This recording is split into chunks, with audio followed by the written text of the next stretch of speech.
বাবার কাছে কয়েকটা দিন থাকতে পেরে নিজেকে ধন্য মনে করছি। আপনারা যারা শিবভক্ত আপনারা জানেন কতটা নিষ্ঠা এবং ভক্তি দিয়ে আমরা বাবাকে স্মরণ করি। তাই বাবার কাছে একটা কথা সবসময় বলি, কাল হারা, কষ্ট হারা, দুঃখ হারা, দরিদ্র হারা, সর্বরোগ হারা, সর্ব পাপ হারা, নমঃ পার্বতী পতে, Har Har Mahadev. Hi everyone, welcome back to another blog. এই কয়েকটা দিন আমার কাছে আর 5টা দিনের মতো নয়। পার্থিব সব পরিচয় ভুলে আজ আমি তারকেশ্বর বাবার চরণে এক সাধারণ সেবক। তারকেশ্বর বাবার কাছে শিষ্য হওয়াটা আজ 3 দিনে পড়ল। কথায় আছেন ভক্তের টানে বাবা আসেন, কিন্তু আজ মনে হচ্ছে বাবার টানে সব কিছু ছেড়ে ছুটে চলে এসেছি এই ধামে। পবিত্র জল যখন মাথায় পড়ে তখন মনের মধ্যে সব গ্লানি মুছে সাফ হয়ে যায়। সন্ন্যাসী মানে শুধু বাইরের বেশ বদল নয়, মনের মধ্যে একটা অদ্ভুত শান্তি খুঁজে পাওয়া যায়। জয় বাবা তারকেশ্বর ধ্বনির মাধ্যমে নিজেকে হারিয়ে ফেলাটা একটা পরম সৌভাগ্যের বিষয়। বাবার কাছে কয়েকটা দিন থাকতে পেরে নিজেকে ধন্য মনে করছি। আপনারা যারা শিবভক্ত আপনারা জানেন কতটা নিষ্ঠা এবং ভক্তি দিয়ে আমরা বাবাকে স্মরণ করি।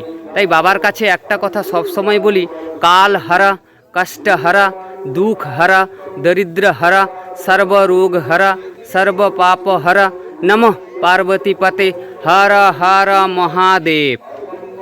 আজকে আপনাদের সঙ্গে শেয়ার করব বাবার কি কি নিয়ম পালন করা হয়। অর্কদান পর্ব থেকে শুরু করে রাত পর্যন্ত যেসব নিয়মাবলী পালন করা হয় এবং আমরা কি কি খাওয়া দাওয়া করি সবটা আপনাদের সঙ্গে শেয়ার করব। প্রত্যেক দিন সকালে মন্দির ধোয়া হয়, তারপর কেউ ফুল তোলে, কেউ ফুল গাঁথে, তারপর ব্রাহ্মণ ঠাকুর আসে, পুজো করেন, বৈদিক মন্ত্র পাঠ করেন, তারপর শুরু হয় অর্কদান পর্ব। সবাই ধোয়া বস্ত্র পরিধান করে অর্কদান পর্বতে যোগদান করেন। সেটা চলতে থাকে বিকাল 3টা পর্যন্ত।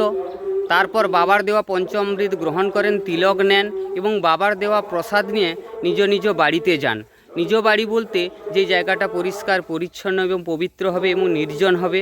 বাবার দেওয়া প্রসাদ এবং সাবু খেয়ে তারা সবাই আবার মন্দিরেতে ফিরে আসেন।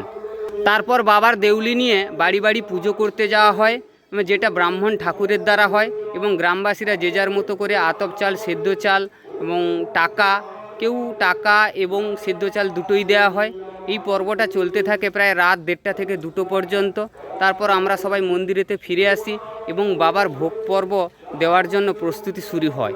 এই ভোগ পর্ব শেষ হতে প্রায় 3টা বেজে যায় এবং সেই বিষয়টা খুবই ধৈর্যের বিষয় এবং খুবই একটা নিয়মের মধ্য দিয়ে চলতে হয়।